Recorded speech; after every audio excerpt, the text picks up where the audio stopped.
out and about. And we want Eliyahu to be greeted with an open door. And that's a second possible origin for this custom.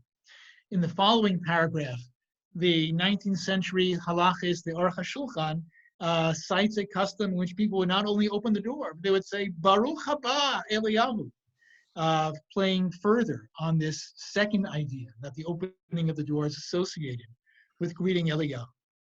And then, as we go down a little bit farther, a little bit of a teaser here, the last little paragraph of this essay introduces a ta'am nosaf, an additional possible reason or basis for this custom of opening the door.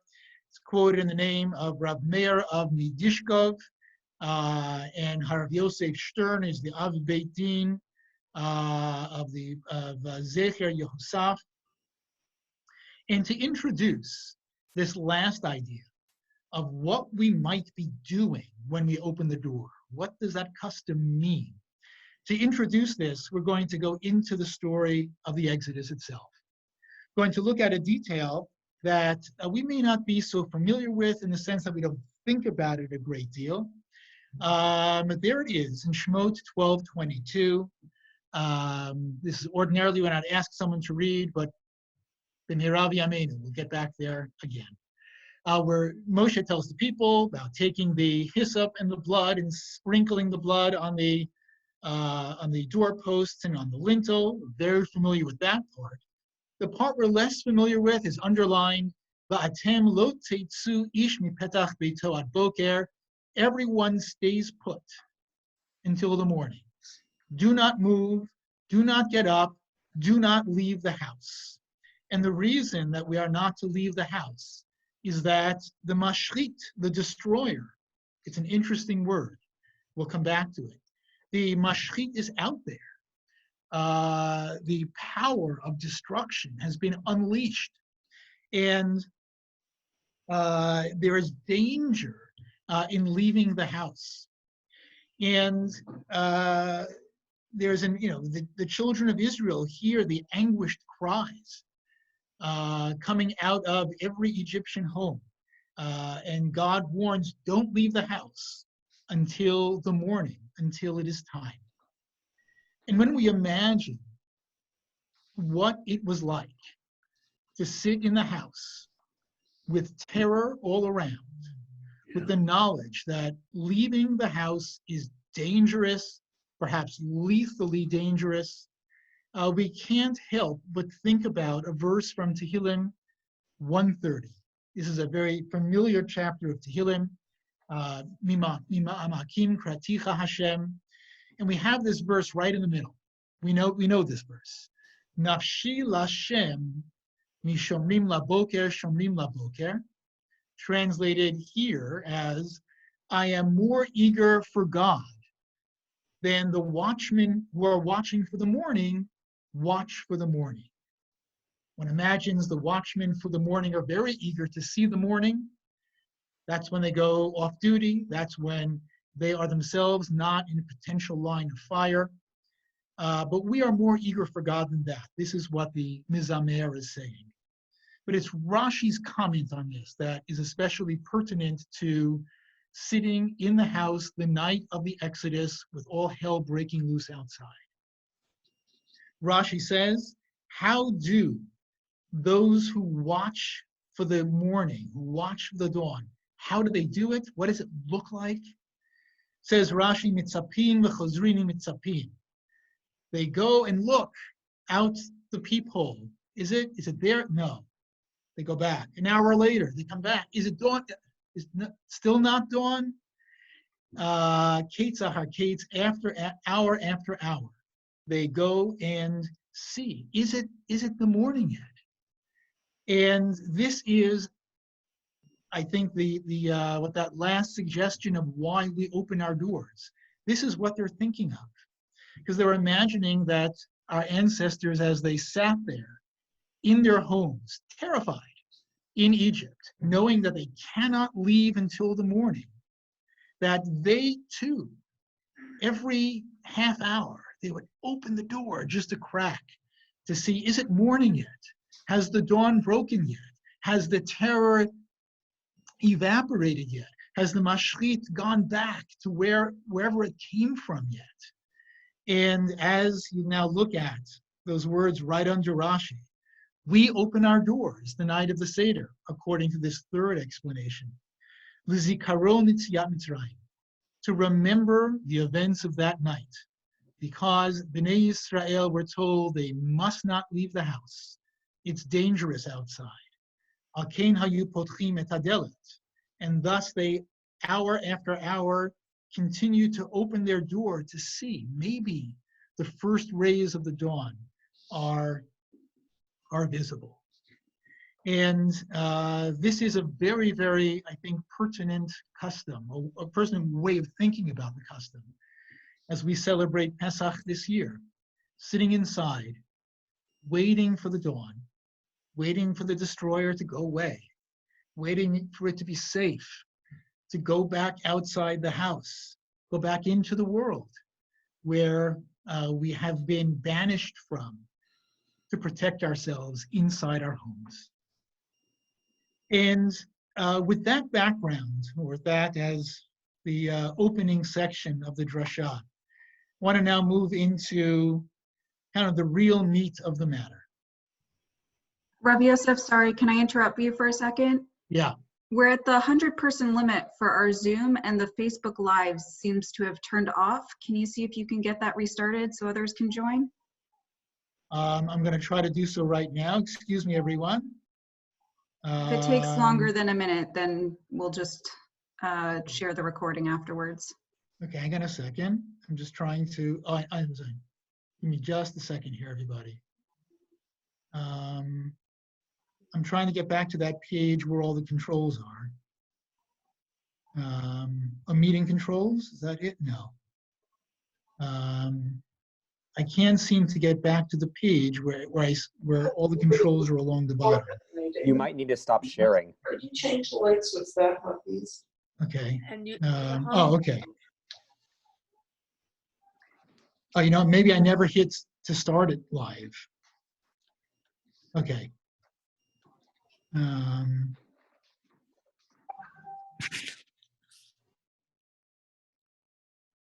Okay.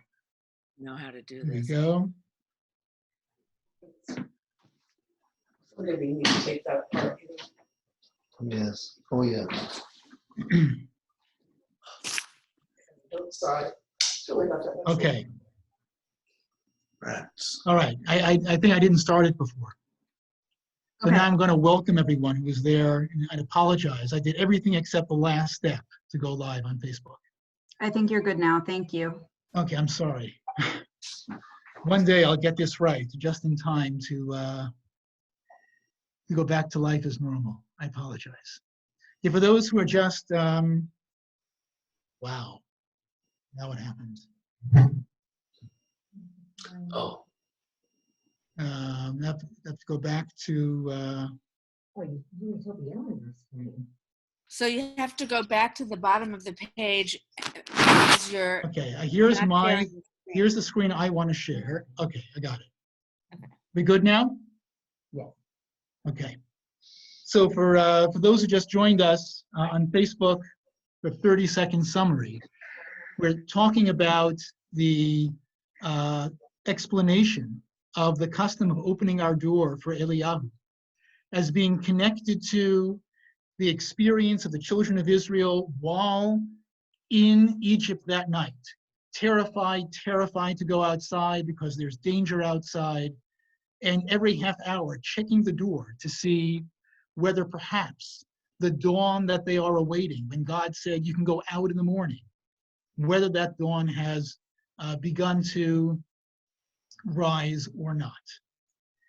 And with this, we now come to the second part of the shiur. The second part of the shiur really addresses the question of what sort of world will the children of Israel be entering when they leave that door, when the dawn comes and they walk through and they walk what is the nature of the world that they will be entering? And Rashi gives us a hint right away. Rashi's commentary to Shemot 22, that no one shall go out to the morning. Rashi says something very striking, because after all, why should they be afraid? The plague is only intended to strike the Egyptians. Why should they be afraid of going out into the streets? They are not Egyptians. What is there to be afraid of? So Rashi says this tells us that when one's permission is given to the destroying angel to wound, he makes no distinction between righteous and wicked. There was something about the destructive force that was out there that night. It did not discriminate. It did not discriminate between people who were deserving, people who were not deserving. And Rashi adds, taking us beyond just that night in Egypt. Nighttime is the domain of destroying agencies in general, citing a verse in Psalms. That there are times in life, literal darkness, figurative darkness, that are just dangerous. And it doesn't matter who you are. And it doesn't matter how righteous or not righteous you are. You are in danger. And this is, at times, the nature of the world. Nitziv says something similar to 1229. When the Torah says that every firstborn is stricken, as you see in bold, ad bechor hashvi, the Torah says, even the firstborn of a captive in Egypt. And Nitziv says, Hu me'uma acheret. This captive is an Egyptian. This is someone who was captured and brought in from someplace else. Why would that person be subject to this plague? And Nitziv explains that death is not a punishment. The destroyer being unleashed was a punishment upon the Egyptians, but death itself is not a punishment. Death is something that happens, and those underlying words are eerie. Umemela b'chorei kol uma nifka'u b'teva ha'inyan. And the firstborn of these non-Egyptian captives were stricken b'teva ha'inyan, by the nature of the thing. This is nature. Nature, by its essential quality, is non-discriminatory. And when suffering and pain and destruction cycle through the world as they do, it is the nature of things that everyone gets caught up in it. And the children of Israel know well that this is the world they will be entering when that dawn that they are waiting for finally does break and they are released from the confines of their homes. Just to fill out this picture, Bava Kama 68, or Bishmuel Bar Nachmani, says, in the broadest possible sense, calamity befalls the world only when wicked people are in the world, but the calamity begins with the righteous first. Rabbi Yosef cried out and he said, are all these righteous people thought of as nothing when calamity strikes? And his student Abaye says to him, ultimately for the good, if the righteous die first, that way they do not perceive the suffering of all of the other people. Our tradition is not shy. Our tradition doesn't look away.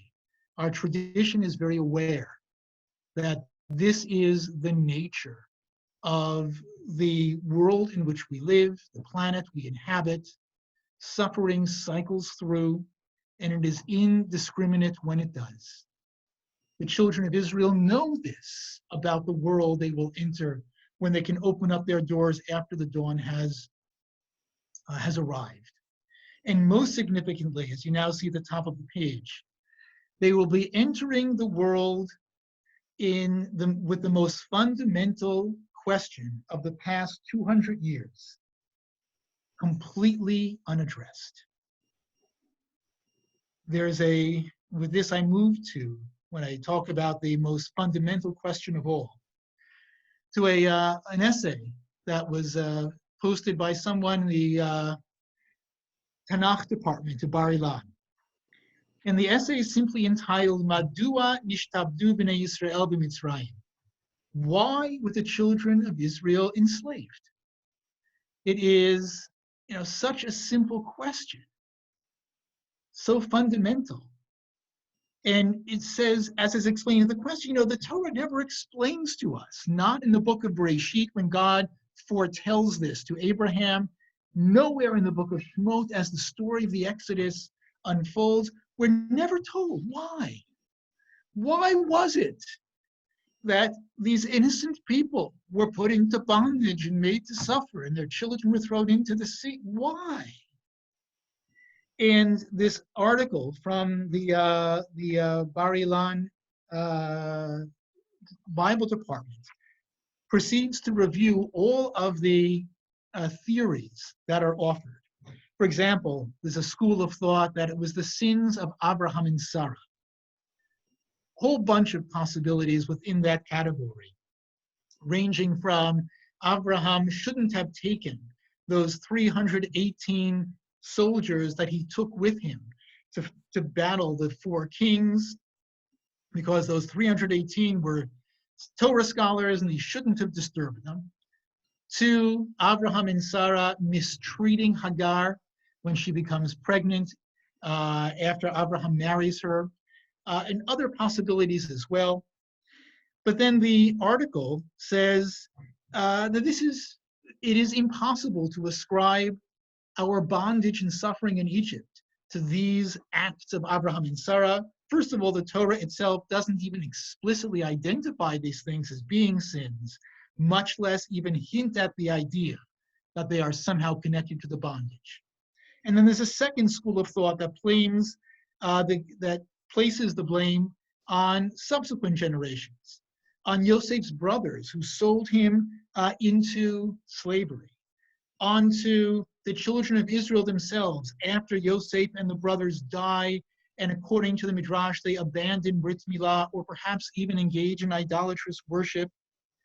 But again, the author of the Bar Ilan article says there's not the scantest hint in the Torah indicating that any of these things contributed to or was responsible for the bondage.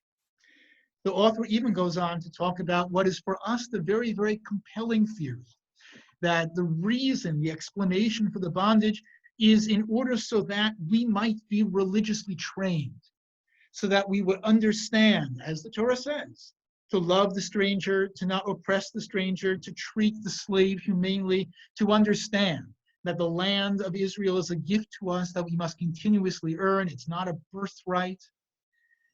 All true, and the Torah makes those connections. But in all of those contexts, the connection is instructional, not theological. The plain reading of all of those verses is that the love of the stranger and so on are things that are especially incumbent upon us to do because of our experience. But there's not the slightest hint that they are the reason for our having the experience to begin with. And just as we hope that I was hoping the Bar Ilan article was going to come to its aha, finally, we're going to reveal the Torah's explanation for what for why we were suffering, why we were in bondage. The article simply goes here. Bidvaram shel Hashem, in God's words to Abraham, to Moshe, ein nimuk, there's no reason, l'shibud banav shel Abraham b'Mitzrayim, for the bondage of Abraham's sons. And it appears that they have to be characterized. Our sufferings need to be characterized as a decree that we cannot know the reason for, which is to say that the children of Israel leave their bondage in Egypt, never knowing why they were in bondage to begin with, why this suffering was brought upon them, and in fact, the Torah doesn't address the question because the Torah doesn't regard it as a question. Why is there suffering? Welcome to the world. There's suffering in the world. There are empires who need slaves and populations who are vulnerable. Voila. There is suffering, there is pain, there is bondage, there is injustice. This is the world. This is the landscape. The story of the Exodus, from the moment God tells this to Abraham, screams about the reality that characterizes the world. And I just want to close this section by looking at the words of Rabbi Soloveitchik when he discusses aninut. Aninut is, as we know, those terrible moments between the time that we learn a loved one has died and the time that we lay that loved one to rest. Aninut is characterized halachically as a time when we are exempted from, released from the performance of mitzvot, which is a remarkable thing. There's no time that a living Jew is released from mitzvot. And Rabbi Soloveitchik says, reading his words, aninut represents the spontaneous human reaction to death. It is an outcry, a shout, or a howl of grisly horror and disgust. Man responds to his defeat at the hands of death with total resignation, with an all-consuming, masochistic, self-devastating black despair.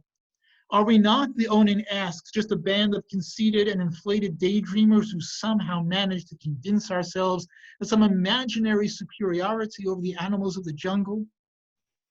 And here's now the point about how wide open our tradition, how wide the eyes of our tradition are open to reality. The halacha does not command the Onan to disown these feelings. It is not within our system, our philosophical system, our religious system, our intellectual system. It is not within our system to say, to think, to teach. The suffering that we see isn't really suffering. Or the suffering that we see is ultimately for the good. Or the suffering that we see must have an explanation. That is not our tradition. And the halacha actually carves out time for the Onan to say, this is absurd. The halacha permits the Onan to have his way for a while and has ruled that he be relieved of all mitzvot, to actually live in that absurdity of what the world is, of the reality of suffering cycling through arbitrarily, randomly, indiscriminately. Which brings us now to the most important part of the shiur. And that is that we cannot and do not live in aninut. We somehow find a way to engage and encounter the reality that we see. This is what the Jews who left Egypt after they opened that door had to do.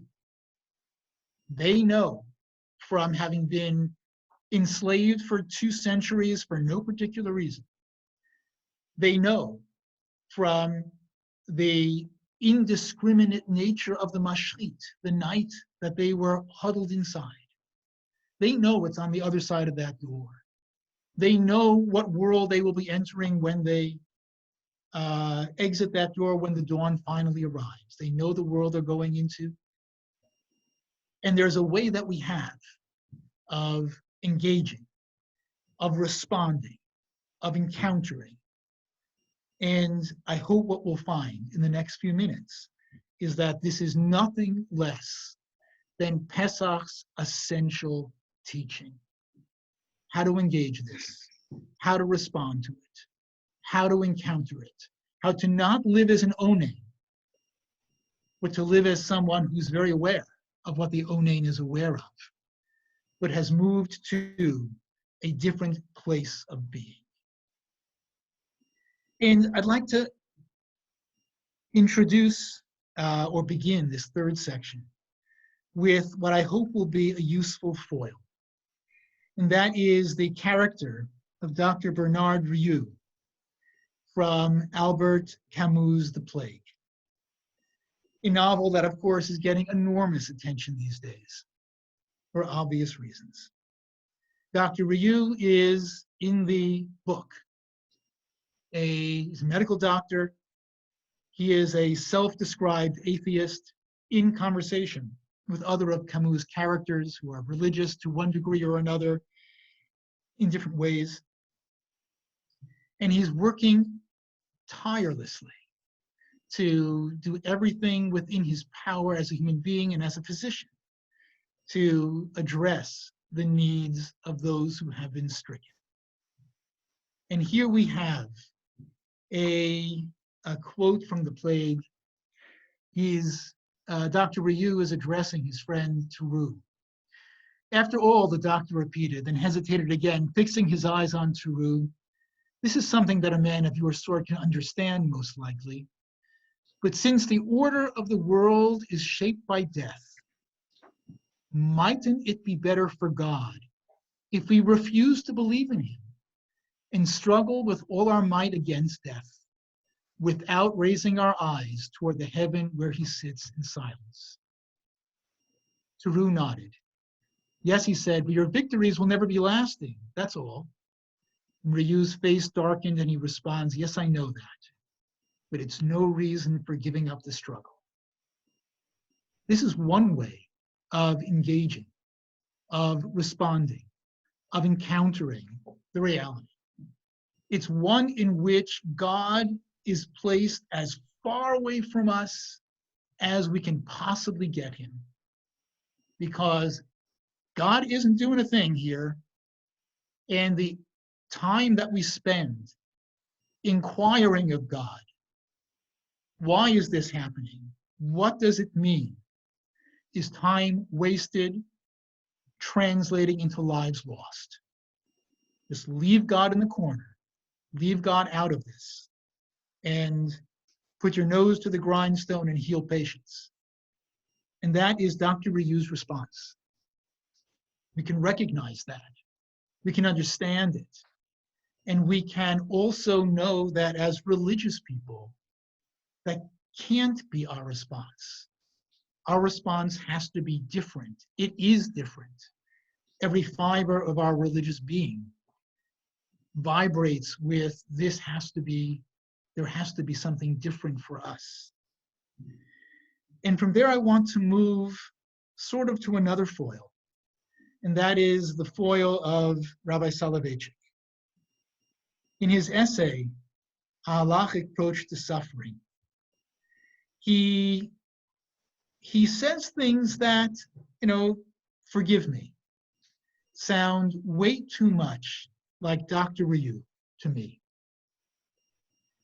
In that first two paragraphs, he says what we've been saying all along. I would say that the halachic ethic of suffering rests upon three propositions. First, evil does exist. Evil is bad. The world in which we live is not free from deformities and inadequacies which result in the perennial discord between the interests of man and the unalterable laws of nature.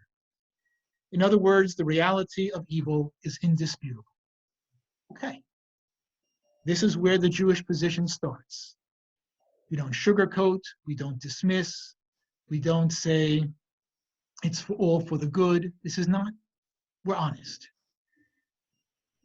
Second, he says, back to Rabbi Soloveitchik, one must never acquiesce in evil, make peace with it, or condone its existence. Defiance of an active opposition to evil, employing all means that God put at man's disposal, is the dominant norm in halacha. And Rabbi Soloveitchik here managed to slip in God's name, ascribing our abilities to God's blessing, to God's creation. But Rabbi Soloveitchik is still, forgive me, in this context, not that different from Dr. Ryu. God is distant. God has nothing really to do with the work that we're doing, nothing really to do with what's happening here. We believe that our hands and our minds and our hearts are ultimately created by God, but God is still nowhere in the arena when we are encountering or opposing this suffering. And it doesn't get better, at least from my perspective, in the third paragraph. The third proposition is faith. The man loses a battle in a war, the topical halacha has always believed, based on an eschatological vision that at some future date, some distant date, evil will be overcome, evil will disappear. Okay, there's God, but it doesn't feel to me that in Rabbi Soloveitchik's description, God is any closer, is any more with us in the trenches, any more relevant to our efforts to oppose suffering and evil than Dr. Ryu thought he was. It is cold comfort, to be honest, that we have an eschatological vision, a vision of the far future. Let us grant it. This too is part of Jewish thinking. There won't be suffering. Evil will disappear. We talk about it. And then Rosh Hashanah, Yom Kippur davening a lot. What good does it do us? What kind of religious engagement in any kind of visceral way does it provide for us? And I would argue that the answer is near nothing. And it is from here that I want to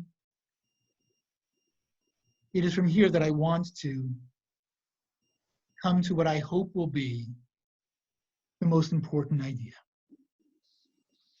A surprising idea, and when I first heard it, I was shocked by it. It was so contrary to everything that I had ever learned before. It was the summer of 2001. I was spending a week and a half in a much, much, much smaller scaled down version of the Hartman Institute. Maybe 20 rabbis as opposed to the hundreds that are there now. A faculty of 5 or 6 in a very small building that's still on Rehov Rachel Imenu. I think it's now a girls' school. And this was a lecture given by Rabbi David Hartman himself, of blessed memory. And what Rabbi Hartman argued is there in the words just beneath where his name is in bold. He says, our founding myth, right, the story of the Exodus, our founding myth is not that of slavery to freedom, with this first redemption serving as a paradigm for the ultimate redemption at the end of history. That is not our founding story. You're misunderstanding it. Our founding story is one in which, despite the presence of inexplicable suffering in this world, we nonetheless go to Sinai. That's the story. We go and embrace a covenant with God, knowing what we know, having experienced what we experienced for 200 years ourselves, and then that ghastly night in Egypt of indiscriminate death. Knowing what we know, we don't scatter the minute we get out on the other end of the Red Sea. We march to Sinai, and there we embrace God's covenant. Returning to Hartman's words, history is the continuous story of striving for meaning, despite the hell that periodically, randomly breaks out around and against us. The founding myth, our founding myth, is that of a people that enters a world in which pain and suffering cycle through and without explanation.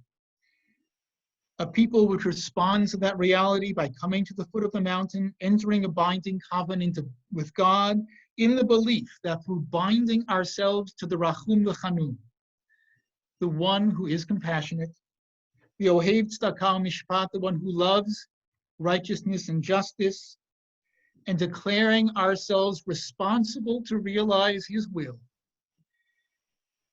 that this covenant of ours, and we as a people, will serve as an eternal foil to suffering, We will not be its conqueror all the time, but we will give it a run for its money.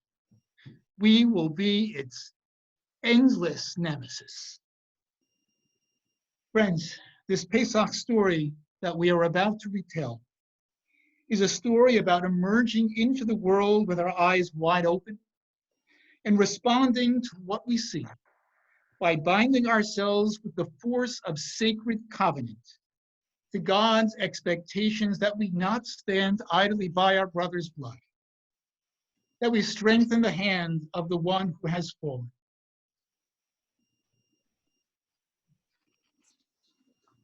That we conduct ourselves under the proposition that our blood is no redder than anyone else's, in the same way that no one else's blood is any redder than ours. And that we try to love others as we love ourselves.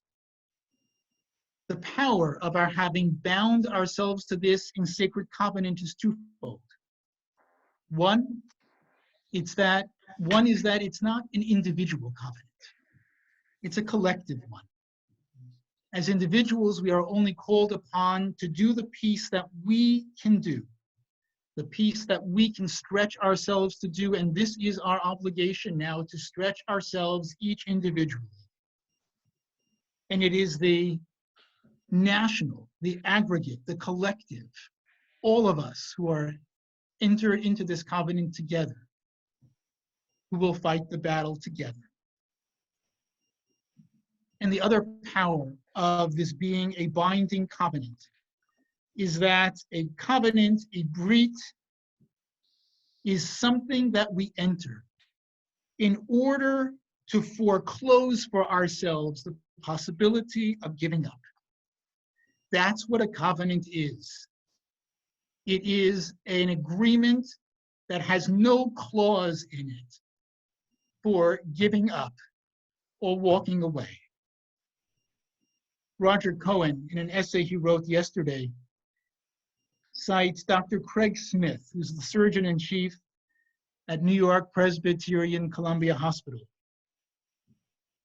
who wrote to his medical troops under his charge simply, "They will survive because we don't give up."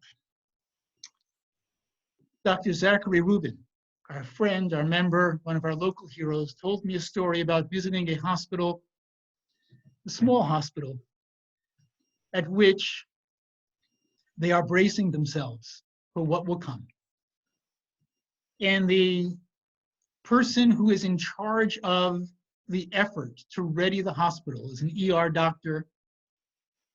His own sister died in a tragic car accident a few days ago. This doctor happens to be Jewish, and he said to our friend Zach, "I should be sitting Shiva for my sister, but I must be here because the job is clear and I will not give up." In an ironic way, this cycles us back to Dr. Ryu. It doesn't matter whether we will be completely successful. We have no choice but to move forward. That is the covenantal agreement that we stood at Sinai and accepted. This is the story of Pesach. It is the story of Pesach every year, and in particular, it is the story of Pesach this year. We sit inside the house, desperately awaiting the dawn, and knowing that the holiday we are marking is the one that tells the story of a people whose eyes are open to reality and whose response is to bind ourselves by force of covenant, to working hard and to never giving up. Let us close with the word of Nechama, the word of comfort. Back on that same verse that we started with, from Tehillim 130. Nafshi Lashem Yishomrim Laboker, Shomrim Laboker. Even Ezra translates it differently. I am more eager for the Lord than watchmen for the morning. Watchmen for the morning. The obvious question is, why is the phrase watchman for the morning repeated? And Ibn Ezra sees in the repetition of that phrase the expression of human hope. Ibn Ezra says, my soul hopes for God more than the watchmen upon the walls hope for the dawn. And here it comes. And the reason the phrase is repeated is to express the way that they are giving strength to their souls and comforting their hearts. For there will be a dawn. After they have declared publicly, I'm waiting for God as the watchmen wait for the morning. They turn to themselves, to their own souls, to their own hearts, to their own families, to their own children, and say, like the watchmen wait for the morning, the watchmen know the morning is coming. Even if it tarries, it never fails to arrive. We have to know what our job is. We have to know what our responsibilities are. We have to know the meaning of this minute and what the covenant to which we bound ourselves expects of us. And we have to know that the wait for the dawn is not in vain. Open the door, just a crack, to see if it's there. If it's not there, we shut the door again. But the day will come, and it will be soon, when we will open the door, walk out into the world about which our eyes are newly wide open, and say, it was the covenant that we accepted at Sinai that enabled us to have the bravery, the courage, the strength, not only to come through, but to come through as heroes, as people of nobility, as people who were able to rise to the challenge of the moment. This is Pesach 5780. This is where we are when we sit inside our homes, awaiting the dawn. Chag Kasher v'Sameach. Let's love each other, embrace each other. Let's have a wide, broad view of who each other are. Thank you for joining us tonight. Chag Kasher v'Sameach. Who's the rabbi in our congregation you mentioned? Who? What do I ask?